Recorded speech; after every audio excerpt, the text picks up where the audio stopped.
It's on!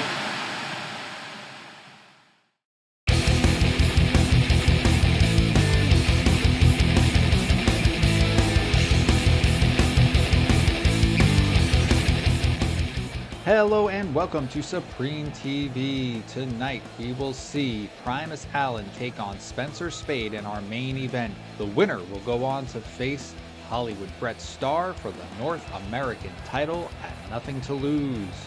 Also on the line, a title shot for the World Tag Team titles when the Awesomeness face Faith and Old Glory. We'll also see a contract signing between Rocky Golden and Remo before their SWF World Heavyweight Title match coming up this week. Let's kick things off with that contract signing and a very special announcement from the Eisen brothers. The show opens with Jerry Eisen and Eric Eisen in the ring. Jerry gloats about SWF Elite getting canceled, but he says he wants his brother Eric to have a role in SWF programming. Eric is allowed to introduce the two participants in the SWF World Heavyweight Title match this week, and Rocky Golden and Remo make their full entrances to the ring. In the ring, a table is set up with the SWF World Title on display, as well as the match contract and a microphone. Remo takes the mic first and tells the champion he's beaten the entire roster of SWF to get this title shot, and only the world title champion remains to be defeated. Remo tosses the mic on the table and Golden picks it up.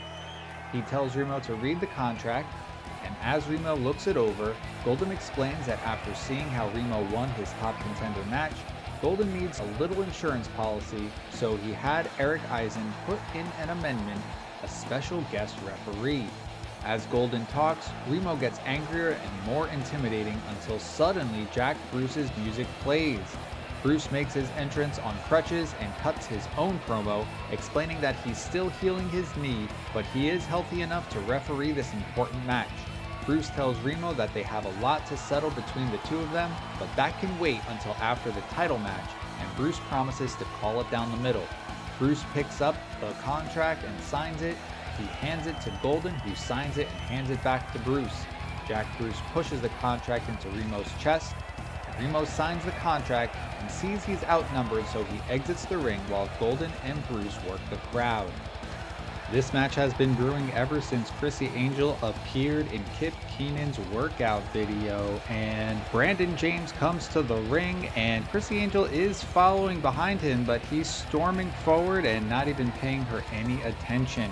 Kip Keenan makes his entrance, and this one is about to begin. Rick Young calls for the bell, and Brandon James just wants to fight and directly attacks Kip Keenan, who is able to avoid serious damage with his technical skills. Keenan is able to reverse strikes and attempted slams to deliver offense of his own, and that makes Brandon James leave the ring to reassess his strategy. Chrissy Angel gives Brandon James a pep talk, but James walks away. Anna Garcia is disgusted with James's behavior towards her. Keenan displays some of his charisma and gets a smile from Chrissy Angel, but that allows Brandon James to sneak up and take advantage. Brandon James delivers some high-octane offense, but Keenan won't stay down for a pinfall. Things slow down as Keenan gets James into a series of submission holds, but when James powers out, both men display their brawling abilities as they fight inside the ring and out. Keenan is getting pummeled, and Chrissy Angel tells Brandon James to take it easy. James tells her off and returns to the ring, but when Keenan thanks Angel for the assist, Brandon James delivers a double axe handle from the apron. Keenan is in trouble as James takes control and tosses Keenan back inside the ring. Keenan gets spiked into the mat, but doesn't stay down for a 3 count. Keenan might be wearing Brandon James down as both men are slow to get to their feet. Brandon James looks to deliver a lariat, but Keenan ducks and turns it into an armbar. James struggles to get to the ropes, and Keenan keeps the lock wrenched in, but finally he breaks the hold, and James isn't happy about that.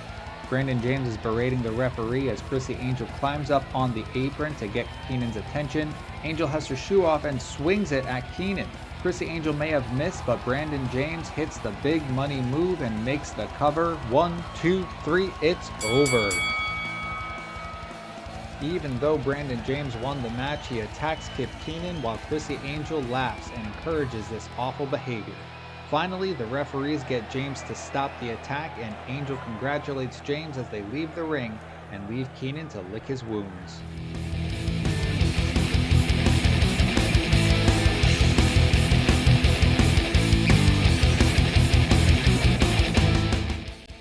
In a backstage interview, Joanne Rodriguez asks Steven Parker what's next after being unable to defeat Des Davids. Kristen Pierce steps in and explains that Steven Parker is one of the top wrestlers in SWF and shows it every time he comes to the ring. Steven Parker says his first step is to right a wrong and challenges Des Davids to a rematch. Parker wants to take on Davids at nothing to lose and prove that he should be in line for a title shot. In our next match, we have Rogue versus Oliver Cobb. The bell rings and Rogue and Cobb circle each other in the ring, and they're trying to get a feel for how to take on their opponent. They lock up and Rogue uses his size advantage to toss Cobb aside. Cobb gets up quickly and locks up again, pulling off an arm drag to Rogue's surprise. Both men trade offense with tosses and slams. Dwayne Fry comments on the more than 40 years of experience between these two veterans. Both wrestlers know it too, with both jawing at each other, Rogue promising to finish Cobb, and Cobb claiming that this is the first match of a winning streak. When they lock up again, it results in them trading submission holds that result in rope breaks. Rogue is able to toss Cobb through the ropes and keep the pressure on outside the ring. When Rogue charges, Cobb is able to bail so that Rogue hits the guardrail. That puts Cobb back in control as he throws Rogue into the apron. They fight their way inside as Robbie Wright makes his way to the ring. Just as Cobb hits a shoulder breaker, Wright begins taunting Cobb. Cobb tries to ignore it, but the distraction gives Rogue enough time to get to his feet and keep this contest going. Wright begins to give his own commentary over the PA system, which Phil Vibert finds hilarious and Anna Garcia dismisses as annoying. Rogue has Cobb in an abdominal stretch, facing Wright, who keeps asking Cobb if he gives up. Cobb fights his way out of it and delivers offense of his own, catching Rogue in the corner so he can deliver a top rope DDT. Oliver Cobb signals for the strikeout, but Robbie Wright says the slow ball is coming. Cobb turns around and is shouting at Wright from the corner. Wright doesn't let up on the taunts as Rogue gets to his feet. Cobb is set up perfectly to take the crashing on to the back of the head. Rogue signals, charges, and hits his target, allowing him to make the cover and get the pinfall as Wright laughs on the mic. Des Davids responds to the challenge made by Steven Parker. David says that he's nearly reached the top of the mountain, but he won't stop climbing. If that means he has to beat Steven Parker again, it's not because he has something to prove, it's because he likes doing it. Now it's time for the finals of the Tag Team Title Top Contender Tournament, and here come the Awesomeness to take on Faith and Old Glory. Both teams are ready, and here's the bell. Maddie Faith wastes no time going after Jefferson Stardust, but can't capitalize as a tag allows the Awesomeness to double team Faith until he gets off a shot on Cannonball and tags in Masked Patriot. Masked Patriot slows things down, getting tangled up with Huey Cannonball. Patriot offers a test of strength that gets Cannonball pushed into the corner. He points to Stardust, who tags in and tries his hand at a test of strength, but he gets pushed to the mat for a near fall. Stardust asks for another chance, but catches Patriot with a kick to the midsection. Now the Awesomeness uses tags to keep Patriot in their corner, but Patriot fights his way out and tags in Maddie Faith, who takes on both Jefferson Stardust and Huey Cannonball. It's 2-on-1 and Maddie Faith holds his own until he tumbles outside. Masked Patriot attempts to take on both members of the Awesomeness as well, but he gets tossed. Stardust and Cannonball jump over the top and crash into their opponents, and this one is out of control. Both teams fight inside and outside the ring. Dwayne Fry thinks Faith and Stardust are the legal men, while Phil Vibert says it doesn't matter because the Awesomeness are the better team. Anna Garcia reminds him that Faith is a second-generation talent and Masked Patriot is in his athletic prime. Randy Unleashed jumps over the guardrail from the crowd. He's eyeing the fight, obviously looking for an opportunity to interject himself. But as soon as Randy Unleashed is ringside, his brother ZWB and Angry Gilmore start jogging down the entranceway to ringside. Randy Unleashed sees them coming and is chased back towards the entrance ramp. Who's that behind him on the stage? It's Mikey Lau, Randy's opponent at nothing to lose. Randy Unleashed jumps the barricade and leaves through the crowd as ZWB, Angry Gilmore, and Mikey Lau give chase. Inside the ring, both teams are doing everything they can to take control. It looks like the Awesomeness have the upper hand when they hit a pair of high-risk moves on Matty Faith, but Mass Patriot breaks up the pin attempt. With Mass Patriot tagged in, he delivers a Patriot Slam to Huey Cannonball, but Jefferson Stardust is able to save his teammate. Stardust and Faith are tagged in and go right after each other. The Awesomeness look to swing the momentum their way, but Mass Patriot knocks Huey Cannonball off the top turnbuckle, and Stardust drop kicks Matty Faith to the outside and follows it up with a flying crossbody over the top rope. Both teams are fighting on the outside of the ring now, and what's that? The bell? Is it a double countout? Even the referee is confused. Nope, it looks like the timekeeper is signaling that the time limit is up. The bell is rung, but the Awesomeness and Faith and Old Glory continue to fight. The referees are out to break up the fight and control order. It seems we have a time limit draw in the Tag Team Top Contender Finals. And who's that on the mic? DomiNation, the SWF World Tag Team Champions, are on the entrance stage. Adam Smasher has the microphone with Bear Bukowski there as backup. Adam Smasher congratulates both teams on a great tournament and an impressive match. He says Bukowski and he were hoping this tournament would give them the best competition for their tag titles, and it seems two teams rose to the top. Smasher says DomiNation will sign a triple team match with the titles on the line, and he expects both opponents to give it their all. It looks like we have a 3-team match for the World Tag Team titles at nothing to lose.